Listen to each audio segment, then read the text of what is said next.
Ajeng Semeng, kini saatnya saya Dana Paramita mengantarkan sejumlah berita dari Bali. Berikut 3 di antaranya.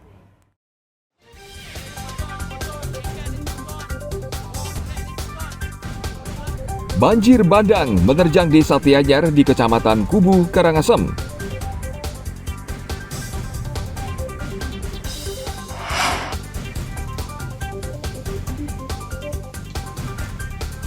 KMP Gerbang Samudra 18 kandas di perairan dangkal Selat Bali Gilimanuk.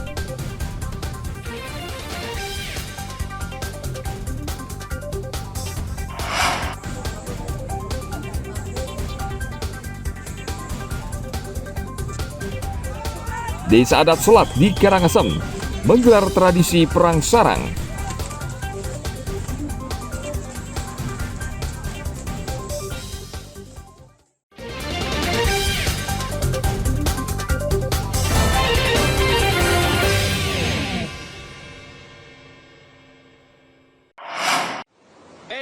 Semeton, kengkeng ni semeton. Oh, menek ni semeton. Mau celap ke tengah semeton. Keras gati mandi. Banjir bandang yang membawa lumpur menerjang Desa Tianyar di Kecamatan Kubu, Karangasem pada hari Sabtu pekan lalu. Lumpur setinggi 1 meter lebih merendam sekitar 17 rumah di desa ini. Warga tidak bisa berbuat apa-apa selain menunggu banjir surut. Sepanjang Sabtu hingga Minggu lalu, hujan lebat mengguyur Kecamatan Kubu, Karangasem dan menyebabkan banjir di beberapa tempat, dan Desa Tianyar salah satu yang mengalami musibah paling parah. Praktis jalan di Desa Balai Banjar tidak bisa dilalui karena endapan lumpur tebal dan batu. Bahkan banyak kendaraan warga hanyut terbawa arus. Anggota Polsek Kubu turun tangan mengatur lalu lintas, bahkan ikut membantu warga yang terjebak di tengah jalan.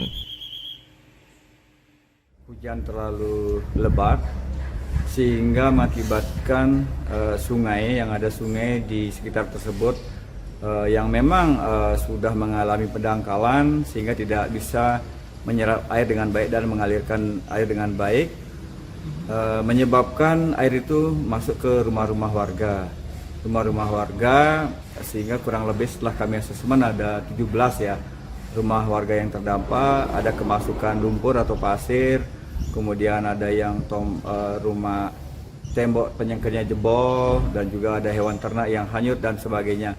Itu sudah kami lakukan asesmen, termasuk juga jalan provinsi ada yang masih tergenang lumpur, kemarin kami cek ke lapangan langsung. Nah, kami sudah berupaya melakukan koordinasi dengan Dinas PU Provinsi karena itu merupakan wilayah jalan provinsi untuk dilaksanakan penanganan lanjutan sehingga tidak mengganggu aktivitas arus lalu lintas apalagi mau menjelang pemilu tahun 2024 tanggal 14 ini. Saat ini BPBD Karangasem tengah berkoordinasi dengan Dinas PU Kabupaten dan Provinsi untuk meminta bantuan alat berat agar bisa membersihkan endapan lumpur yang merendam rumah warga serta melakukan normalisasi aliran sungai agar tidak meluap. Tim Liputan melaporkan dari Kabupaten Karangasem.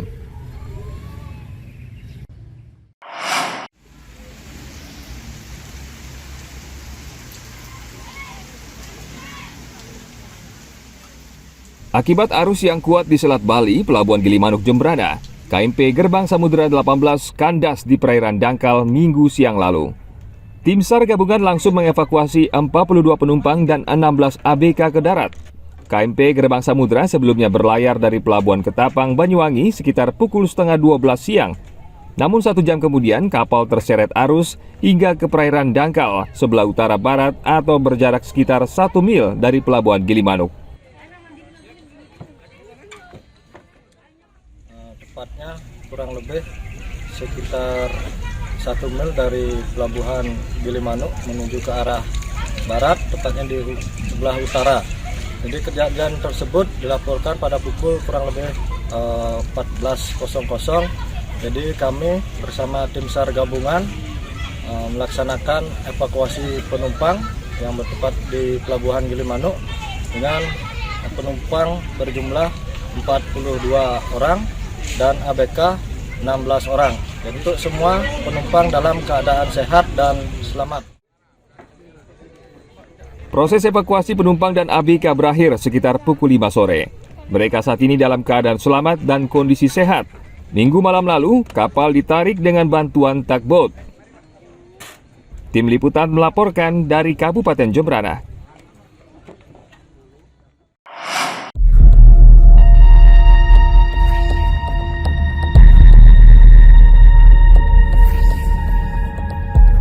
Nyawa Iwayan Karbaya tidak tertolong. Pria berusia 25 tahun asal desa Bebalang, Bangli terjatuh ke dalam jurang sedalam 25 meter. Tubuhnya tergeletak di pinggiran sungai Tukat Cangkir Senin dini hari lalu.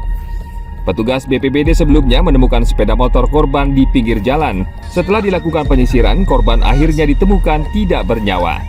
Korban diduga tidak mampu mengendalikan laju kendaraan saat melintas di jembatan.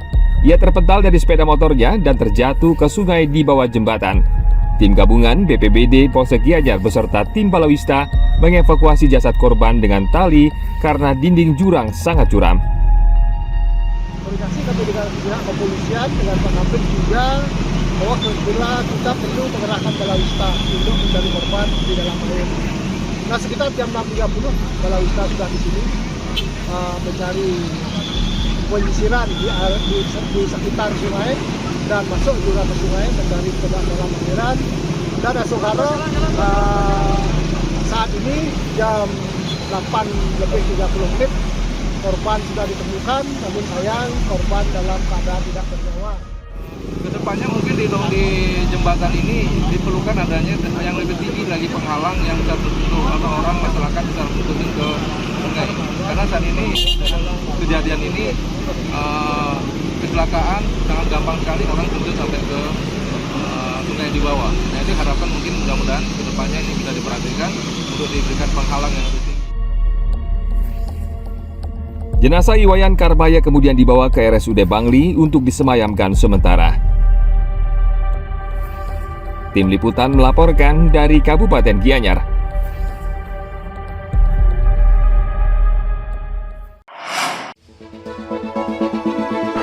Kita ingin kesulitan ini berubah menjadi kemudahan. Saya komit, saya siap melanjutkan semua strategi untuk menjaga demokrasi berjalan dengan baik.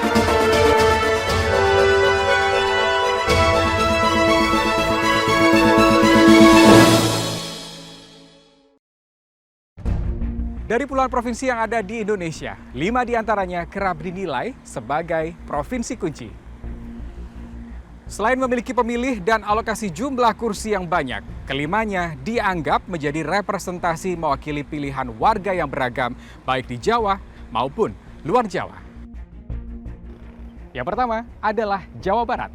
Di pemilu tahun 2014, partai politik yang menguasai provinsi dengan jumlah pemilih terbanyak di Indonesia adalah PDI Perjuangan dengan jumlah raihan suara 19,63%. Tapi 5 tahun kemudian, Partai Gerindra berhasil menyingkirkan PDIP dengan raihan suara 17,65%.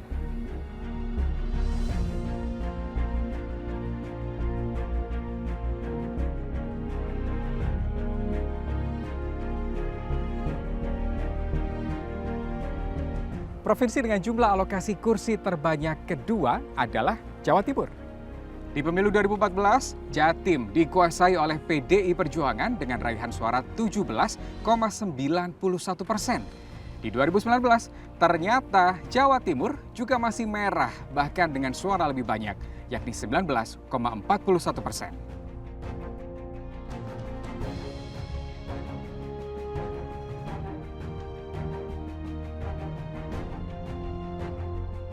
Selanjutnya, provinsi dengan jumlah alokasi kursi terbanyak ketiga adalah Jawa Tengah. Tahun 2014, PDI Perjuangan juga menguasai Jawa Tengah dengan 24,40% suara. Nah, di 2019, ternyata hampir sama dengan Jawa Timur. PDIP berhasil memerahkan Jawa Tengah dengan raihan suara lebih banyak, yakni 29,56% suara. Di pemilu tahun 2014, Sumatera Utara menyumbang lebih banyak kursi legislatif bagi Partai Golkar dengan raihan suara 16,40%. Tapi di tahun 2019 digeser oleh PDI Perjuangan dengan raihan suara 20,72%. Dan ini Sulawesi Selatan di tahun 2014 yang ternyata masih menjadi masa berjayanya Partai Golkar dengan raihan suara 20,09%. Nah, bagaimana di tahun 2019? Ternyata Golkar masih berhasil menguningkan Sulawesi Selatan meski perolehan suaranya lebih sedikit, yakni 17,9%. Dalam 2 pemilu terakhir, kelima provinsi tadi, Jawa Barat, Jawa Tengah, Jawa Timur, Sumatera Utara, dan Sulawesi Selatan menjadi 5 provinsi penting bagi mereka yang berkontestasi. Terlepas dari 5 provinsi kunci yang menjadi medan perang perebutan suara tadi, sejatinya nasib bangsa Indonesia 5 tahun ke depan ditentukan oleh tangan tiap orang yang masuk dalam daftar 204,8 juta pemilih tetap di pemilu 2024. Termasuk saya, Anda, dimanapun Anda berada.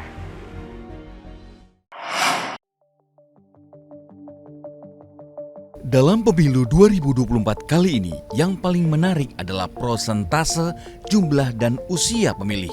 KPU mencatat kalangan generasi Z alias Gen Z dan generasi milenial menjadi jumlah pemilih terbanyak.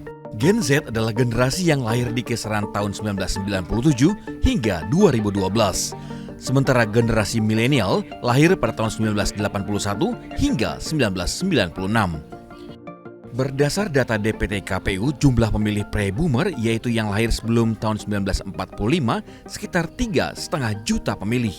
Untuk generasi baby boomers, lahir tahun 1946 hingga 1964, berjumlah lebih dari 28 juta orang. Untuk Gen X yang lahir tahun 1965 hingga 1980, jumlah pemilihnya hampir 57,5 juta pemilih. Paling banyak adalah pemilih dari generasi milenial dengan hampir 68 juta pemilih. Sementara pemilih muda dari Gen Z dengan hampir 47 juta pemilih. Semua pemilih akan memperebutkan 580 kursi DPR RI dari 84 daerah pemilihan. Sementara kursi DPRD provinsi yang diperebutkan berjumlah 2.372 kursi dari 301 daerah pemilihan. Jumlah kursi terbanyak diperebutkan untuk DPRD Kabupaten Kota sebanyak 17.510 kursi dari 2.325 daerah pemilihan. Dari jumlah pemilih tersebut ternyata tidak semua memberikan pilihan dalam pemilu alias golput.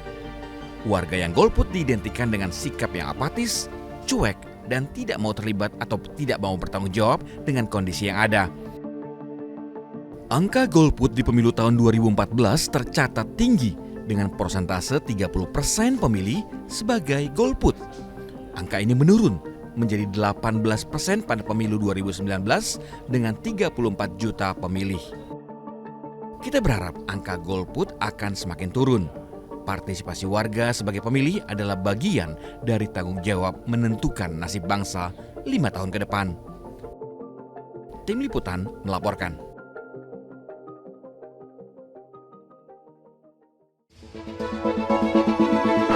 Kita ingin kesulitan ini berubah menjadi kemudahan. Saya komit, saya siap melanjutkan semua strategi untuk menjaga demokrasi berjalan dengan baik.